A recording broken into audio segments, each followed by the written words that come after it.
Starseed Psyche is a POPCROSS anime and sci-fi inspired story with reincarnation, spirit guides, supersuits, and aliens. He released a pilot over a year ago, and in 2024 he brought it back with a more fleshed out story, more characters, and life lessons to boot. I've really enjoyed this series, and so I wanted to make a fan art piece for it, taking my own inspiration from anime and video game posters. Let's jump in! So there are 9 episodes of Starseed out currently, and POPCROSS says that it's about the mid-season finale, so I feel like this is a great time to put up a fan art for it, especially then maybe I can do a season finale variant cover. This time, unlike my huge multiverse fan art, I did look up references for the general layout of this piece before starting to draw. First looking up sci-fi anime posters, and then I moved over into sci-fi video game covers and landed on these two for my main inspiration. I knew I wanted to showcase a lot of the characters from Starseed. Apparently I really like to draw multi-character fan arts, and have Kaio Adachi, our protagonist, in the center. I liked the way the Sword Art Online's posters had the main characters full body drawn and the rest of the characters were from the waist up mainly, which I thought was a different way to highlight the main character versus the other characters, instead of the way I'd emphasized the multiverse characters last time, which was having the centralized character be the biggest piece to focus on. In the Mass Effect poster, I was really captivated by the large sun flare, or whatever it is, the warm source of light that contrasted with the overall blue color scheme of the poster, and that inspired me to do something similar-ish with a large warm color in the background, which you'll see in a bit. I wanted to try and keep the rendering style of this fan art simplified as well, because I wanted it to come across as anime more than anything else.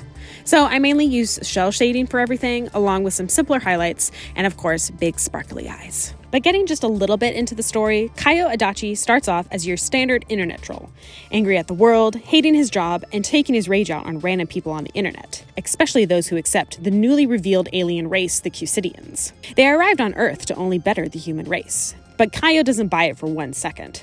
And it seems like he's proven right when an alien invasion occurs in his home city of Tokyo, and the aliens attacking look a whole lot like the Cusidians. In an attempt to flee, Kaio is saved by a gorgeous armor-clad warrior, but once she heads off, Kaio is then killed by falling debris, and is brought face to face with his spirit guide, Yorick, who confronts him about how far off track Kaio's life has gone. Kaio gets a brief glimpse into where his life could lead, but only through many life changes, including controlling his anger, can he get there. So, Kaio gets a second chance at life and a bit of redemption into becoming an awesome, kinder, and better space soldier to deal with the alien invasion that is happening all across the world. One of the other silly fun plot pieces of the story as well is that Kaio has a time limit on getting his life in order, and Yorick gives him a little incentive to do so, because Yorick tells Kaio that he has like 333 days, some number like that, until he will shake hands with both the love of his life and his greatest rival. You'll see in the fan art that I have 2 heads that are the largest out of the heads, and these 2 ladies are the representation of the love of his life and his greatest rival. And the excellent storytelling of POPCROSS has really made us wonder which one will each of them be. The lady on the left, Toshiko Yamada, is the gorgeous lady in armor who saved Kaio's life right before she went off to fight more aliens, and Kaio got crushed by debris anyways. But she's also the most famous commander of the Subarwraith Squadron, the high-tech armor that allows humans to go toe-to-toe with the Cusidians, which are the alien drones that attacked Earth are now called. The lady on the right is Phaeastriel, a Cusidian herself, who not only turns everything Kaio thinks is happening on its head, but reveals to Kaio lots and lots of lore for the story of Starseed Psyche, including that the Cusidians allegedly aren't the alien race who attacked Earth, and that humans dubbed the name Cusidians to the alien drones because that's who they thought were the attackers, but it technically hasn't been proven. Both of these ladies shake hands with Kaio on that fateful day, and it's such a fun tension and silly anime plot point that I've completely fallen for. I have my theories of who will actually end up with Kaio, but you never know. But yes, these 2 ladies are the biggest focal points, beyond Kaio, who is the full figure I draw for the center of the fan art. And then I drew 3 more characters on each side of Kaio that also fit categorically with both Toshiko and Phaeastriel. So on the left, I draw the main members of Kaio's squad, who we meet and get to know in the titular type of training arc episode, as well as the Subarwraith Squadron tryout episode. His commander, Hekima Aka, our red herring rival, Quinjin, and Kaio's best friend, who is the only other person to know about the handshake debacle, Chippensal Akali. And on the other side with Phaeastriel, representing the other alien races, who we get to know a whole lot more about the origins and universe in a very long exposition episode with Phaeastriel is a Yanukai, a Subarite, and a Repsaurus. And the lady in the back, who I redrew because I wanted her to be in a different position, and especially with the most recent episode that came out, I am very glad I switched her position up, is Toshiko's mother, Ritsu Yamada. one of the main generals of the Super 8 Squadron, and currently a question mark character of whether she will be overall an ally or an antagonist, which is why I think her new position with her back turned to us is more fitting. POPCROSS does a great job adding some familiar anime character tropes while also adding different aspects to each of the characters to make them unique. Like Kaio Adachi having prior training in dancing, which really makes him an agile fighter in the Super 8 Squadron. I also drew a very simplified cityscape and spaceships, if you can call those flying rectangles ships, just to represent the war that is occurring and gives extra context to the overall situation of the anime. The Mass Effect poster inspired this little piece of the fan art. You'll see through this process that I drew the faces mainly, and once I had everyone fully drawn and in the position I wanted them in, I then added shoulders or more to their busts to fill in space.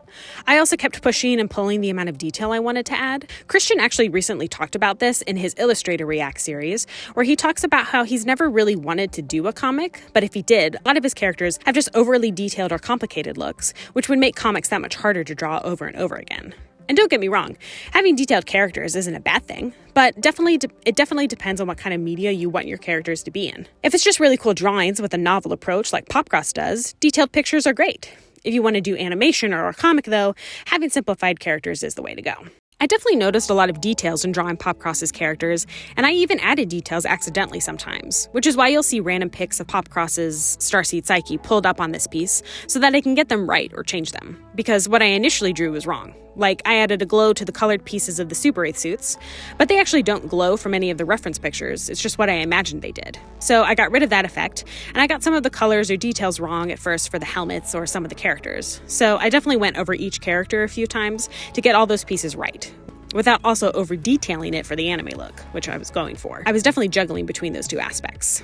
And this is just true for my own personal style. I've always been really good at copying or replicating the look of other styles, but when it comes to my own personal style, I can get stuck in the weeds about how much detail, how cartoony or anime I want to go. So that's something I'm still working on and even plan to work on more in some of my videos coming up, when I'm not doing fan art. But anyways, I was able to use a few brushes in Procreate to help create the galaxy look for the background, and also this neat square-shaped brush that I thought created a cool look for the blades of the Super 8 gauntlets. And like I said at the beginning of this video, we are about halfway through I don't know if the entire story or at least the first season of Starseed Psyche, so I'm very excited to see what happens next. I added a couple more effects in Photoshop and added the title, and then I was done.